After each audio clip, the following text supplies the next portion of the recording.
नमस्कार, at post मराठीमध्ये तुमचं स्वागत आहे। गुलाबी थंडीत नागपूरच्या राजकारणाची हवा काय? नागपूरच्या राजकारणाला मिळतोय सावजी मसाल्याचा तडका।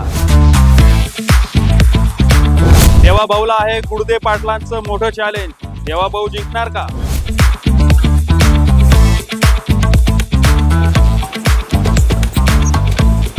काय आहे जनतेच्या मनात? आपण जाऊया थेट देवेंद्र फडणवीसांच्या मतदारसंघात। नागपूर दक्षिण या मतदारसंघातून थेट जनतेच्या घेऊया प्रतिक्रिया।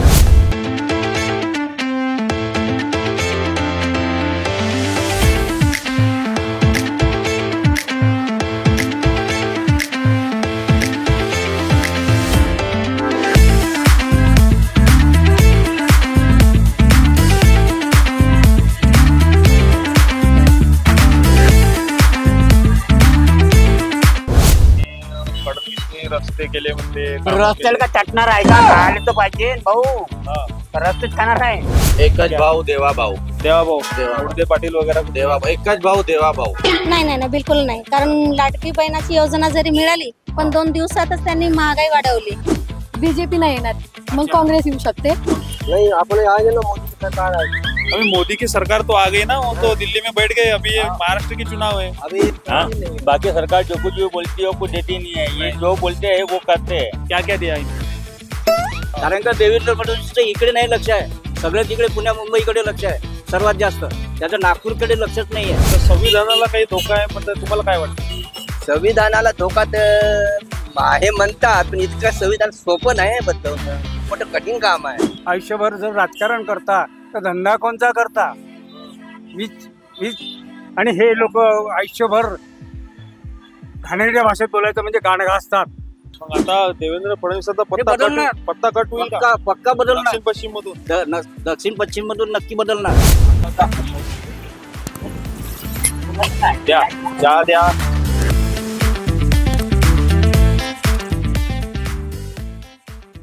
काय मावला इकडे? प्रफुल्ल गुर्डेचा मावला काय बोलता? गुर्डेचा इकडे लोक येऊन राहिले आहे, जे आपलं काही लोक येतात इकडे तुमच्याकडे पांढऱ्यावर चहा घ्यासाठी वगैरे। काय चर्चा राहते त्यांची? चर्चा तर सगळ्यांची राहते, दोघांची चर्चा आहे। कशा संदर्भातली चर्चा आहे? कामाच्या बद्दल। कामाच्या बद्दल? काम मिळत नाही म्हणते का काय? काम मिळत नाही ना, मग फडणवीसांना मत नाही म्हणते का यंदा? नाही। गुर्दे पाटील पाटलाची आहे। हो का? हो, बदल पाहिजे म्हणते लोक। हा, 10 वर्ष झाले बा, हा, तेच सरकार आहे, हा. पूर्ण महागाई वाढवून दिली बा, त्यामुळे आता बदल झाली पाहिजे। आम्ही तिकडे काही लक्ष्मीनगर वगैरे तिकडे फिरलो, म्हणजे देवाभाऊची हवा आहे। नाही, पण इकडे थोडीशी आता मी पाहतो घुमतो तर मला थोडी गुड्डे पाटलाची दिसून राहील। हो का? हो, बरोबर। काय कशामुळे नाराजी आहे? नाराजी काही नाही, महागाई पुढे पोरायला ड्युट्या नाही, काही नाही, हा, सगळे पोरं घुमून राहिले, हा. पूर्ण ठेकेदारी करून टाकली। आणि फडणवीसने रस्ते केले म्हणते, रस्त्याला का चटणार आहे का? खायला तर पाहिजे भाऊ, हा. रस्तेच खाणार आहे। हो, रस्ते केले, उड्डाणपुलं केले। उडान पुला तर का करणार? त्यावर बसणार आहे उडान पुलावर, हा. पण काही पोराले तर ड्युट्या पाहिजे का नाही? काही काम धंदे तर पाहिजे। सांगते ना, म्यान मध्ये आणलं म्हणजे ज्ञान आणलं कुठं? कोणीच नाही, तर सगळे नागपूरमध्ये घुमून राहिले। काकाजी काय चाललंय? सगळं ठीक आहे आपलं। कोणाले मत द्या? काँग्रेसले काऊन द्या? पहिल्यापासून आम्ही काँग्रेसला घेऊन आलो, हा, आई वडिलापासून असं तिथं देतो आम्ही। ते काय नाव आहे? जयमाला नंदागौडी, कुठला मतदारसंघ आहे तुमचा? पश्चिम दक्षिण पश्चिम। पश्चिम। पुस्तक किती दिवसापासून विकतात तुम्ही? 8 वर्ष झालेत। दररोज इथे येता? हो होतो खपते पुस्तक? हो, जातात। चांगली विक्री होता? हो बरं। ते काय आता सध्या वातावरण राजकारणाचं इथे, कारण ह्या मतदारसंघ देवेंद्र फडणवीसांचा मतदारसंघ येतो, दीक्षाभूमी पण आहे, परिसर तिकडे येतो, पण मला नाही वाटत यावर्षी बीजेपी येणार, कारण महागाई, बेरोजगारी इतकी वाढली आहे। आता एवढी तेलावर जीएसटी लावली, स्वयंपाक करताना किती विचार येतोय महिलांना। लाडकी बहीण मिळते ना तुम्हाला? लाडकी बहीण त्याची योजना नाही मिळाली मला, निराधारचे मिळतात त्याच्यामुळे ती योजना नाही मिळाली। लाडकी बहीणची नाही मिळाली? नाही।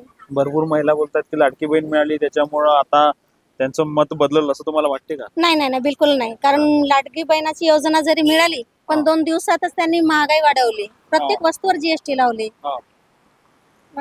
आता इथे देवेंद्र फडणवीसांच्या विरोधात गुडदे पाटील आहे काँग्रेसचे. हा, आणखी वंचितचे कोण आहे? वंचितचे आहेत विनय पुरुषोत्तम भांगे. विनय पुरुषोत्तम भांगे आहेत. हा, हा, तुम्हाला काय वाटतं? आम्हाला वाटते की आमची वंचित बहुजन आघाडी येईल. अच्छा, हम्म. काय वंचितचं काम करता का तुम्ही? वंचितचं काम म्हणजे ते चांगलं कार्य करतायत ना. हा. तर ते निवडून येतील? हो. इथे तर सगळे लोक बोलत आहे आता आम्ही बोलून राहिलो देवेंद्र फडणवीसच निवडून येते म्हणतात. नाही नाही नाही, ते वोटाचं ते बॅलेट पेपरवर नाही आहे, ईव्हीएम आहे, त्याच्यामुळे निवडून येतील. हा. नाही तर प्रत्येकांची महागाईच्या विरोधातच आहेत. बेरोजगारी वाढली, महागाई वाढली. EVM चा घोटाळा होईल असं वाटतं का? हा, बरोबर बरोबर 100%. हा. बॅलेट पेपरवर का नाही केलं मग? काय वाटते तुम्हाला? हा, बीजेपीच येते. बीजेपी येईल का? हा, आणि जर लोकांची थोडी जागृती जर झाली असेल तर मग शक्यता आहे पडण्याची, तर मग काँग्रेस येऊ शकतं. आमचे जे नगरसेवक आहेत प्रफुल्ल विनोदराव गुर्दे, ते आमचे नगरसेवक आहेत जैतळ्याचे. मी जैतळ्याचीच आहे. हा, ते देवेंद्र फडणवीसच्या विरोधात उभे आहे. म्हणजे लोकांमध्ये जर जागृती झाली तर मग बीजेपी नाही येणार, मग अच्छा. काँग्रेस येऊ शकते. पण सध्या तरी आता जे जे चालू आहे जसं आहे तर 100 म्हणजे 90% तर हेच आहे की बीजेपी नाही येणार. देवेंद्र फडणवीस या ठिकाणी जिंकून येणार तुम्हाला पक्क वाटते? तुम्हाला? सेम देवेंद्र फडणवीस.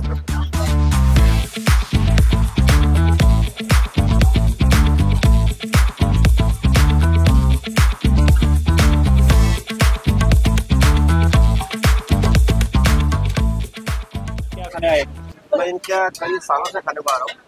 हाँ। इनकी जो स्पेशलिटी है ना, हाँ, तो वो दिखने में लाल है लेकिन वो आपको तकलीफ नहीं देगा। तकलीफ नहीं देगा।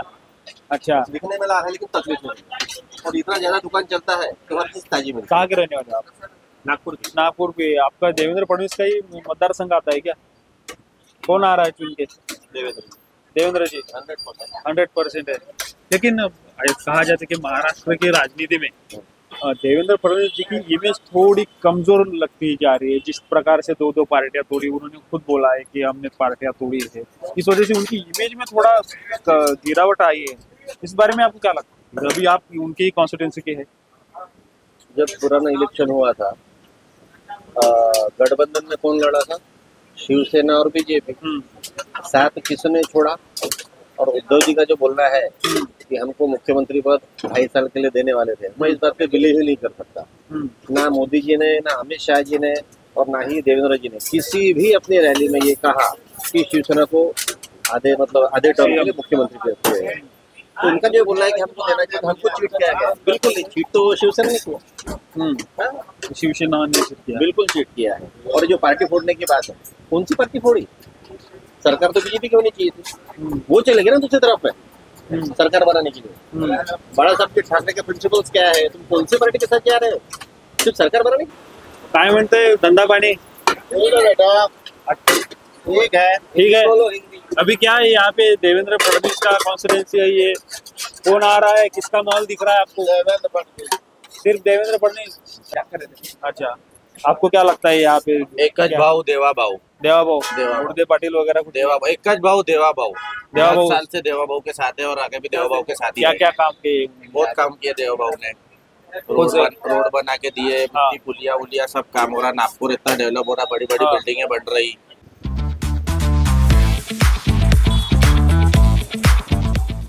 क्या चाचा, कैसा चल रहा है धंधा? धंधा पानी बढ़िया चल रहा है। ठीक, बड़ा चल रहा है। कब से हो यहाँ पे? ये होगा 30 साल हो गए। 30 साल? 30 साल हो अब बहुत पुराने हो, अभी रहना कहाँ पे? गए, यही काशीपुरा में। अच्छा, क्या लगता है अभी चुनाव चल रहा है इधर नागपुर में, देवा बाबू का माहौल दिख रहा है, कोई बोलते हैं गुड़दी पाटिल का माहौल है, क्या लगता है?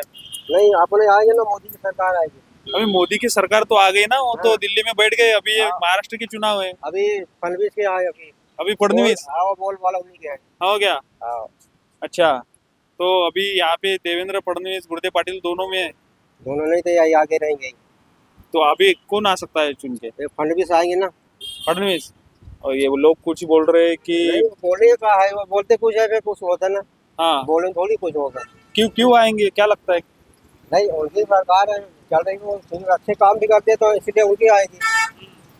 उनका सब सभी को भला होता ना उनके उसमें, अच्छा उनके सरकार में गाड़ी वाला कोई दुखी नहीं रहती हाँ है कि नहीं हो? बाकी सरकार बोलती है हाँ। जो कुछ भी आप बोलो हाँ, बाकी सरकार जो कुछ भी बोलती है वो कुछ देती नहीं है, ये जो बोलते हैं वो करते हैं। क्या क्या दिया इन्होंने? जो भी दिया मैंने खेड़े गांव में देखा हूँ, लाइट, पानी, रोड, अच्छा इलेक्ट्रिक, हर ये चीज पहले खेड़े गाँव- जहाँ मैं नहीं थी। खेड़ेगांव वाले तो चिल्ला रहे, बोल रहे हो उनके सोयाबीन को भाव नहीं, कपास को भाव नहीं, आप बोलते हो खेड़ेगांव अभी में इतना भाव है हाँ, कि जिसकी कोई हद ही नहीं है, इसका हर चीज का हर चीज का भाव है। हर महंगाई चीज का बढ़ रही भाव, महंगाई की भाव है। महंगाई क्या है कली बड़ी, है। हाँ महंगाई लोगों का पेमेंट भी तो बढ़ा उससे का। हाँ, महंगाई बढ़ी है, लोगों का पेमेंट बढ़ा। पहले ये 20 में दाढ़ी कटिंग करते थे, मैं 20 में पंचे बनाता था, आज 60 में 70 में पंचे बना रहा हूँ। हाँ हाँ, जैसे महंगाई बढ़ी वैसे ये बढ़ा। लेकिन अभी देखो किसान के बारे कमाई में बढ़ी। बोल रहे 10-15 साल पहले सोयाबीन का रेट 4000 था, अभी भी उतना ही है, लेकिन महंगाई तो उनकी बढ़ी, इसलिए वो लोग बोल रहे हैं ना खेड़े को। महंगाई कुछ नहीं बढ़ी, जो कुछ है वो सब सही है। नहीं, सब किसान लोग बहुत बेच रहे हैं ना। मैं तो खुद ही किसान, अभी गाँव जा अभी धान 2500 रुपए कुंटल जा रही, पहले साल 1200 नहीं कोई पूछता था। अच्छा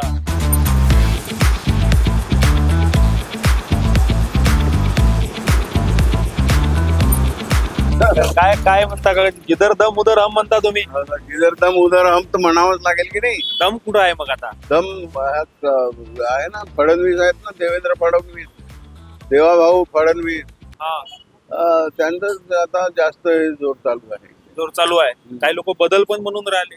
बदल म्हणजे तो होईल म्हणा. आहे प्रफुल्ल पटेल पण आहे ना त्या याच्यामध्ये, हा पण देवेंद्र फडणवीस जरा जास्त हे वाटते. हो का?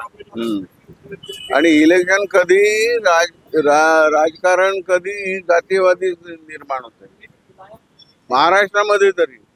इथं जातीवादीचं इलेक्शन दिसून राहिलं का? नाही, तसं तर आहे नाही आहे म्हणा, परंतु ओबीसीचा क्लास जो आहे ना हा बहुतांश काँग्रेसकडे आणि बीजेपी कडेच वळलेला आहे. त्याला दुसरं राजकारण सुचतच नाही. दुसरं म्हणजे तिसरं प्रकारचं राजकारण सुचतच नाही त्यांना. ते काँग्रेस आणि बीजेपीला. काय म्हणणं आहे तुमचं? अच्छा, तर एमबीए जे आहे, एमबीएच इथे सत्तेमध्ये महाविकास आघाडी. येण्याचा महाविकास आघाडी राज्यात येईल. राज्यात येण्याची शक्यता आहे. तुम्हाला काय वाटते?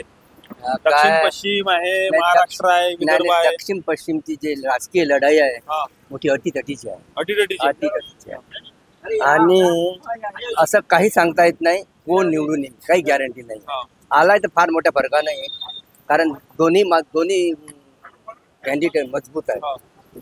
त्यांचे काही निश्चित काही सांगता येत नाही कोण येईल, काही गॅरंटी.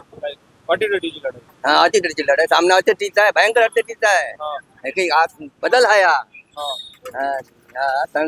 संविधानी बदल आहे. तर संविधानाला काही धोका आहे म्हणतात, तुम्हाला काय वाटते?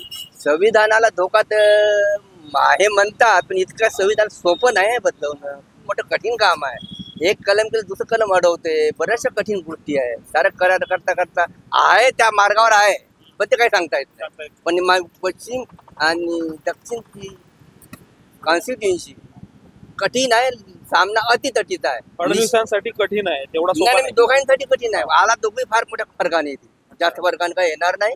सगळ्यांचं कॅल्क्युलेशन आपलं आहे, आपापल्यापर्यंत काम करतात, पण निश्चित काही सांगता येत नाही. सारा नकाल आता तुम्हाला इलेक्शन नंतर माहिती पडेल. काकाजी, काय महत्वाचे प्रश्न वाटते या मतदारसंघात? मतदारसंघामध्ये म्हणजे या भागातल्या सगळ्या ड्रेनेज सिस्टीम जे आहे ते 30 वर्षापेक्षा अधिक काळापासून आहे. पावसाच्या पाण्याचे जे चेंबर्स आहेत ते सुद्धा 30 वर्षापासून आहे. आणि पावसाच्या पाण्याच्या चेंबरमधून सुद्धा म्हणजे ड्रेनेजचं पाणी येऊन राहिलं. लोकांनी कुठे काही जोडलेले आहेत. कॉर्पोरेशन काही सांभाळत नाही, बरोबर करत नाही. सांगितलं तरी म्हणजे विहिरी पोल्यूट झाल्या, जवळपास 80% विहिरी या भागातल्या पोल्यूट झालेल्या आहेत. मी पूर्ण मतदारसंघाचं नाही सांगू शकत, परंतु आमच्या भागातले जे आहे गार्डनची जी अवस्था आहे, मागच्या 30 वर्षापासून जेव्हा गार्डन सुरू झाला तेव्हापासून त्याच्यावरती मेजर असा कोणताही खर्च करण्यात आला नाही. आणि मागितलं ते पैसे लागले तर ते पाठवतात लीडरकडे जा. तर लीडरकडे जाणं म्हणजे काय, ऑफिसर कशासाठी आहेत? ऑफिसरांनी करायला पाहिजे ते. मग त्याचा इफेक्ट होईल मतदानावर? नक्कीच होणार. फक्त गार्डनचेच नाही, लोक जे आहेत ज्यांना डे टू डे फेस करावं लागतं. तिथे एक गिरणी आहे, त्या गिरणी जो यासाठी म्हणजे इतकं चिखल राहायचं त्या माणसाने करून घेतलं म्हणून इतके वर्ष झाले सांगितलं. OCW वाल्यांनी एक लाईन कट केली होती, ते पाणी तिथून ओव्हरफ्लो होते सांगून सुद्धा. म्हणजे कोणी असो, कोणती पार्टीचा असो, म्हणजे गटर लाईनचे रस्त्याचे असं जे प्रॉब्लेम येत आहे त्याचा तोटा म्हणा किंवा परिणाम लोकांना फडणवीसांच्या मतदानावर होऊ शकतो. नक्कीच होणार. कारण आता एक पाऊस आला, त्या पावसामध्ये ती पूर्ण लाईन उखडल्या गेली, रस्ता पूर्ण. इतक्या दिवसांनी त्याचे व्हिडिओ काय पाठवले लोकांनी, काय काय केलं, परंतु त्याच्यावरती काहीही झालेलं नाही. म्हणजे ढिम्म कारभार जे म्हणतो आपण तसं आहे. सुधारणा तर गरजेचं आहे. काकाजी, तुम्हाला काय वाटते, देवेंद्र फडणवीस की गुडदे पाटील? हे बघा, आम्ही नागपूर शहरामध्ये सगळे बदल पाहिजे आहे असं लोकांना वाटते.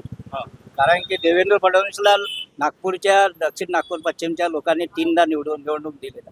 त्यांनी काम चांगलं केलेलं आहे, असं काही त्याचं कामच नाही. परंतु एकच उमेदवार नेहमी वारंवार तो आम्ही जनतेने झेलू नये. नवीन बदल काहीतरी पाहिजे असते. म्हणून नवीन पिढीला जर काही काम करण्याची संधी जर मिळाली तर शहरामध्ये अनेक बदल होऊ शकतात. कारण का 2 टर्मच्या वरती 3ऱ्या टर्मला कोणत्याही उमेदवाराला चान्स देऊ नये. आम्ही तिकडे काही लोकांसोबत बोललो, त्यांचं म्हणणं आहे की जर का फडणवीस निवडून आले सरकारला, ते मुख्यमंत्री बनू शकते, त्याचा जास्त फायदा शहराला होईल. बघा, मुख्यमंत्री कोणीही बनो, त्याच्यासाठी काही फायदा होत नाही मुख्यमंत्री बनून. कारण का देवेंद्र फडणवीसचं इकडे नाही लक्ष आहे, सगळं तिकडे पुण्या मुंबईकडे लक्ष आहे सर्वात जास्त. त्याचं नागपूरकडे लक्षच नाही आहे. कारण की इथे ट्रॅफिकची समस्या बघा ना किती आहे. तुम्ही शहरात फिरत रोज सकाळी आणि संध्याकाळी लोक एकमेकाच्या गाडीला गाडी मारतात. म्हणजे ते कंट्रोल नाही आहे ना इथे. मग मुख्यमंत्री बनूनही काय फायदा आहे? त्याच्या क्षेत्रातल्या लोकांना जर फायदा होत नसेल तर तिथे मुख्यमंत्री, तिथे मुंबईच्या लोकांना फायदा होईल तिथल्या तिथे. म्हणून काय आहे, कोणताही उमेदवार असो, 2 टर्म झाल्या त्याला 3ऱ्या टर्मला बदलवणे हे आवश्यक आहे. त्याच्याशिवाय नवीन पिढीला चान्स मिळणार नाही. आणि नवीन पिढीजवळ काय आहे हे ज्ञान सुद्धा जनतेला मिळणार नाही. मग आता देवेंद्र फडणवीसाचा पत्ता कट होईल का? पक्का बदलणार. दक्षिण पश्चिम मधून नक्की बदलणार. हा, कारण की तो कोणतेच विषय नाही घेत ना. जसं रिझर्वेशन पॉलिसी आहे किंवा अनेक लोकांच्या बहुजन समाजाच्या भागीदारीचा प्रश्न आहे, लोकांच्या स्कॉलरशिपचा प्रश्न आहे, लोकांना स्कॉलरशिप मिळत नाही, हायर एज्युकेशन मध्ये लोकांचे प्रॉब्लेम्स आहे, याच्यावरती तो काहीच विषय नाही म्हणत. आणि दुसरी गोष्ट काय साहेब, लोकांना फोडाफोडीचं राजकारण अजिबात आवडत. अरे तुम्हाला ज्याला निवडून दिलेलं आहे त्याला 5 वर्ष काम करू देत नाही, तुम्ही त्याला काहीतरी कोणत्याही मार्गाने साम दाम दंडभेद नावाने म्हणजे यांनी तुम्ही वेगळं कराल आणि आपल्या याच्या सामावून घ्याल. ज्याच्यावरती आरोप करतो त्यालाच नंतर तुम्ही मंत्रिपद देता तुमच्याकडे घेतल्यानंतर.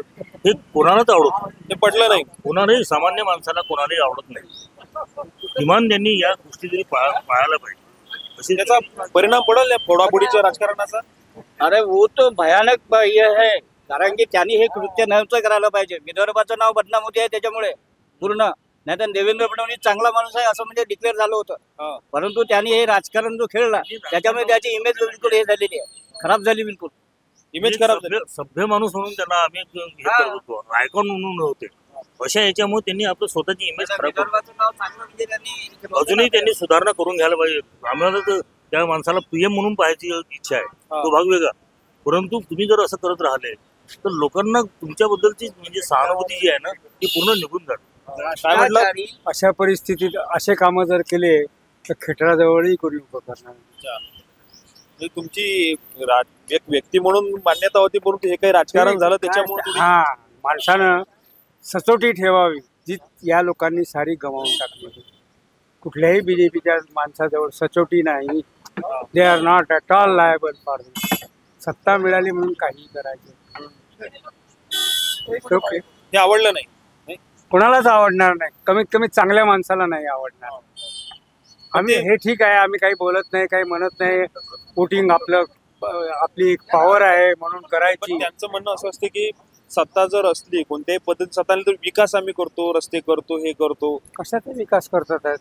कशाचा विकास करतात? नागपूरचा विकास केलेला दिसतो तुम्हाला कुठे? मला तरी नाही दिसला. सडका बांधणे म्हणजे याला जर विकास म्हणत असाल प्रश्नच मिटला. कितीतरी प्रॉब्लेम असे पेंडिंग आहेत, कितीतरी प्रॉब्लेम की ज्याच्यावर कुणीही कधीही बोलत नाही. आणि ह्या फालतू गोष्टी, कारण याच्यातून आता नाही बोलायचं पण बोलतो, याच्यातून भरपूर खाता येतं. हा विकास आहे कोणाचा? नेत्यांचा. त्या नेत्याचा. ही नेत्याचा विकास आहे, बाकी इतरांचा कोणाचा विकास नाही. पब्लिकचा तर बरं नाहीच नाही, एरियाचा तर बरं नाहीच नाही, नेत्याचा विकास आहे. मला एक सांगा ना, 4,000 करोडच्या वर प्रॉपर्टी गडकरी साहेबांची जाते, कशी जाते हो? हा, फडणवीस साहेबांची पण 143 कोटीवर जाते, डिक्लेअर करतात. कशी जाते? कोणते धंदे करता तुम्ही? आयुष्यभर जर राजकारण करता तर धंदा कोणता करता? वीज आणि हे लोक आयुष्यभर घाणेरड्या भाषेत बोलायचं म्हणजे गाण घासतात. आयुष्यभर नोकरी करतात, काम करतात, त्यांच्याजवळ कवडी नसते, त्यांना साधं घर सुद्धा करता येईल. हे मुद्दे या निवडणुकीमध्ये राहील का? नाही, काय त्या निवडणुकीत कोण विचार करते हो या मुद्द्याचा? सारा बाजार बुणक्यांचा सभा हे आहे. पैसे बाटो, कपडे बाटो, ये बाटो, वो बाटो. हे काय राजकारण आहे? हा, हे राजकारण, याला राजकारण म्हणतात. हे तर फालतूपणा आहे. हे सगळं हे दोन्ही पक्ष जे आहे हे फक्त आपल्या स्वार्थापोटी उभे राहिलेले आहे. यांना सर्वसामान्य जनतेची काही चिंता नाहीये. तुम्ही उद्याचा रिझल्ट बघा, त्याच्यानंतर सुद्धा कोण कोणत्या पक्षात जाईल याचं अजूनपर्यंत कोणाला पत्ताच नाहीये. आता म्हणजे सत्ताधारी पक्ष एवढे पॉवरफुल झालेले आहे, आता काँग्रेसच्या सीटा जरी जास्त आल्या, ते निवडून आल्यानंतर ते कुठे जाणार याचा कोणाला भरोसा राहिलेला नाहीये. आणि त्याच्यामुळे हे राजकारण आता हे सर्वसाधारण जनतेसाठी राहिलेलंच नाही आहे. हे सगळं पैशाचं राजकारण झालेलं आहे. काकूशी बोलू, ज्या इथे चाय विक्रीचं काम करतात आहे, काय लाडकी बहीणचे भेटले का पैसे? लाडकी बहीणचे भेटले. किती पैसे भेटले? पण कसं दोनच पक्ष असतात नेहमी, काँग्रेस आणि बीजेपी. तर मला असं वाटतंय का त्यांना दोघांना सोडून तिसऱ्याला एखादा चान्स द्यावा. तिसरा आहे कोण? दुसरा कोणीतरी एक नेता. हे कसे एक काँग्रेसकडे निवडून आले. पण लाडकी बहीणचे पैसे तुम्ही त्याच्या काय म्हणतात समाधानी आहे का? समाधानी आमचाच पैसा आहे तो आम्हाला मिळाला. काय ते आपल्या जवळून पुढे देणार आहेत काय कमाई करून? पैसा तुम्हाला मिळाला, आमचे पैसे आम्हालाच मिळतात. तर हे एकंदरीत तर इथे एकंदरीत स्थिती लोकांची संमिश्र प्रतिक्रिया आहे. फडणवीसांच्या पण बाजूने आहे, गुर्दे पाटलांच्या पण बाजूने आहे. परंतु एक सर्वात महत्वाचा मुद्दा या ठिकाणी असा बघायला मिळतो की राज्यात जे तोडफोडीचं राजकारण झालं आणि नैतिकता ही एक बाजू, पण इथले काही वयस्कर मंडळी आहेत त्यांनी मांडली की नैतिकता हा सुद्धा महत्वाचा भाग आहे. विकास कामं तर होत राहतील आणि फक्त रस्ते, उड्डाण पुलं हे झाले म्हणजे विकास झाला नाही असं पण यांचं म्हणणं आहे. त्यामुळे येणाऱ्या निवडणुकीमध्ये आता 23 तारखेला माहीतच पडेल की कोणाला जास्त कौल मिळतो. परंतु लोकांच्या सुद्धा प्रतिक्रिया हा एक विचार करणाऱ्याच आहे.